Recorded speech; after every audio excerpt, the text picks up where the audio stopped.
Enzo Recto, kalaban ang katiwalian at kasinungalingan, kakampi sa katotohanan at kabutihan. Grabe mga kabunyog, tila minamalas talaga ngayon itong sina Senador Jinggoy Estrada at Senador Joel Villanueva.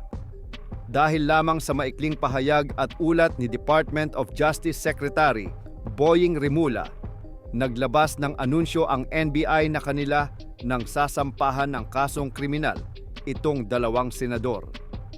At hindi lang yan mga kabunyog, kasabay ng hakbang na ito, hiningi na rin ng Anti-Money Laundering Council o AMLAC na i-freeze ang kanilang mga bank account para hindi na magalaw ang umano'y questionabling yaman na konektado sa kontrobersyal na proyekto. Pero saan nga ba nagsimula ang lahat ng ito? Balikan natin.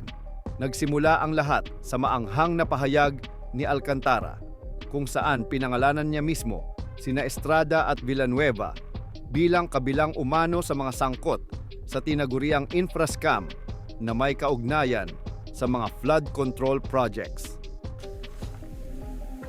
Makikita sa listahan ng mga proyektong galing sa U8 2024 na hindi lamang flood control ang mga proyekto, subalit ang proponent ay naglalaro sa 25 hanggang 30%. Noong taong 2025 ay may kabuuang halaga na 2.55 billion ang naipababa ni Yusek Bernal sa aking DO. Tulad ng mga nakaraang taon, ang proponent ay natiling 25% sa kabuuang halaga ng pondo na naibaba ni Yusek Bernardo sa aking DO. Ang detalye ng proyekto ay nandito po, marami po ito.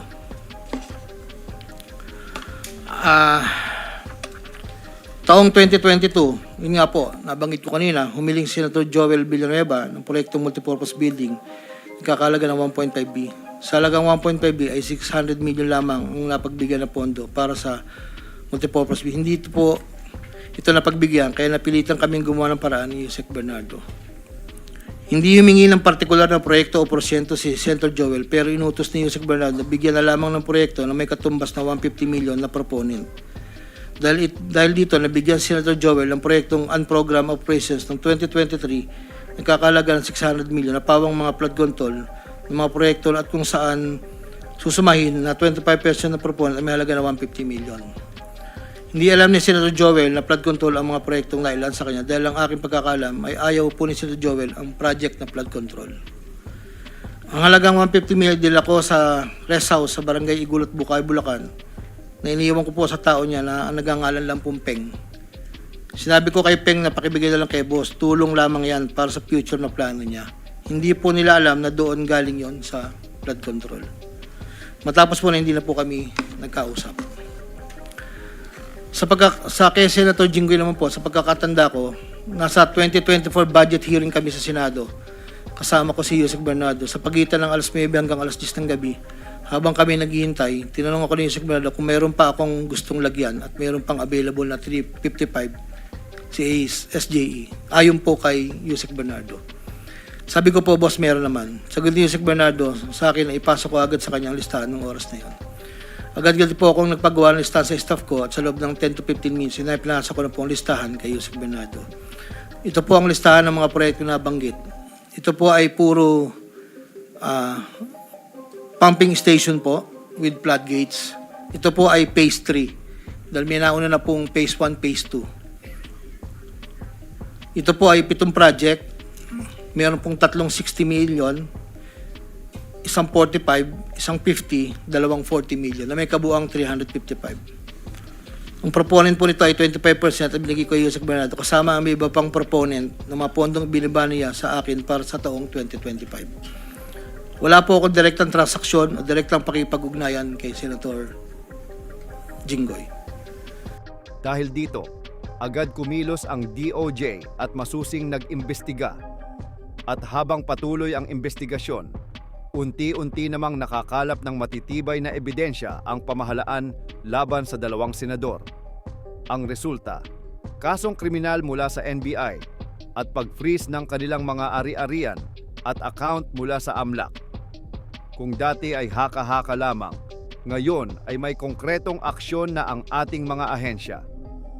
Ang tanong na lang mga kabunyog, Tuluyan na nga bang mauuwi sa pagkakakulong sina Jinggoy Estrada at Joel Villanueva?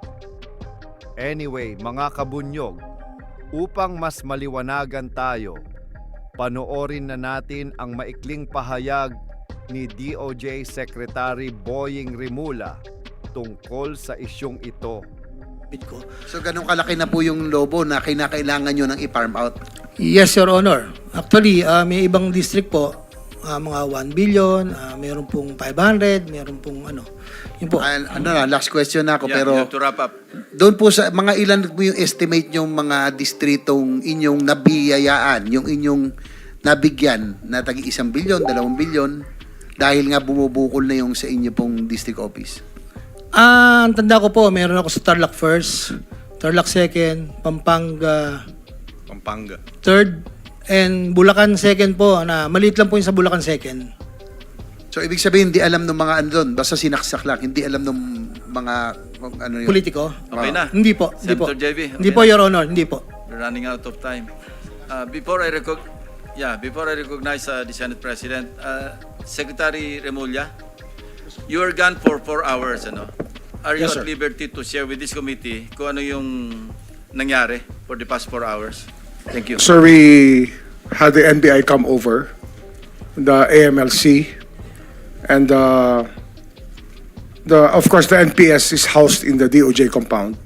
So we met in room 206 over the affidavit of Mr. Alcantara, and he was there present to answer questions. And we determined that the NBI would be investigating it, and on the outset they recommended the filing of charges already. So we treated this already as a complaint with the NBI as the endorsing agency. And at the same time, we contacted the AMLC and told them we gave them a digital file of this. Somebody was present already, but just the same, we gave a digital file to the AMLC. And they already started acting on this because it is already a filed complaint with the Department of Justice. So given that, I believe that freeze orders have been issued already by the AMLC over the bank accounts of many Against people. how many persons and who are they? Sir, the recommendation of the NBI for prosecution, and probably this is what AMLAC followed, are as follows: for Mr. Alcantara, for Joel Villanueva, Senator Joel Villanueva, Senator Jinggoy Estrada, Congressman Ko, Rizaldi Ko, former Undersecretary Roberto Bernardo, and former Congresswoman Mitch Kahayon. And the crimes committed were all specified in the sheet given by the NBI to us. So far, these are the persons, but we are still looking at the case of Commissioner Lipana and his spouse, who was a contractor, since it was already touched upon by Engineer Alcantara, and we're working on that now, sir. Thank you very much, sir. Sir, may I submit to you the document given by the NBI and the received copy of the DOJ of the Sinumpang Salaysay. And the case is what specific crime?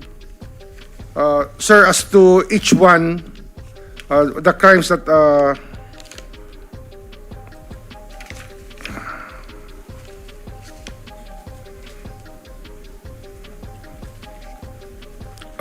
violation of Section 3, Republic Act 3019, Article 211 of the Revised Penal Code, indirect bribery, and Article 217 of the Revised Penal Code, malversation of public funds. Thank you. The Senate President is recognized. Thank you very much, Secretary. Bunyog, bunyog, halikan na kasama ka.